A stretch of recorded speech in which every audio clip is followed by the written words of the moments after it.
সাবধান, এমনও হতে পারে আপনি ভাবছেন আল্লাহ আপনার প্রতি খুশি, অথচ আপনি ধীরে ধীরে তার পাকড়াওয়ের দিকেই এগিয়ে যাচ্ছেন। মানুষের প্রতিদিন টাকা বাড়ছে, সম্মান বাড়ছে, স্বপ্নগুলো পূরণ হচ্ছে, তবুও সে মহান আল্লাহকে ভুলে যাচ্ছে। আপনি কি নিশ্চিত আল্লাহ আপনার প্রতি সন্তুষ্ট? জানেন কি, এটি কখনো কখনো পরীক্ষা নয়, বরং ধীরে ধীরে আল্লাহর পাকড়াওয়ের সূচনা হতে পারে। সূরা আল কালাম আয়াত 44।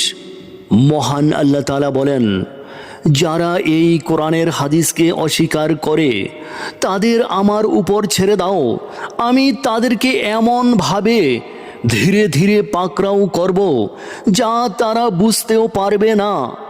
এই আয়াত আমাদের মনে করিয়ে দেয়, দুনিয়ার সফলতা সব সময় আল্লাহর সন্তুষ্টির প্রমাণ নয়।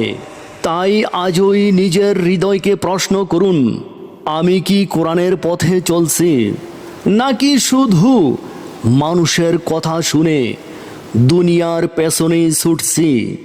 আজই তওবা করুন, কোরআনের দিকে ফিরে আসুন, কারণ সুযোগ সব সময় থাকে না।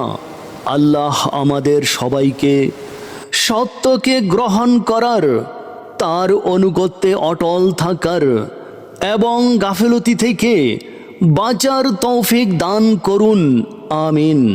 প্রিয় শ্রোতাগণ, আল কোরআনের আয়াতের কথাগুলো যদি আপনার ভালো লাগে তাহলে লাইক, শেয়ার, কমেন্ট করুন এবং কোরআনের আরও বাণী পেতে সাবস্ক্রাইব করে আমাদের সাথেই যুক্ত থাকুন।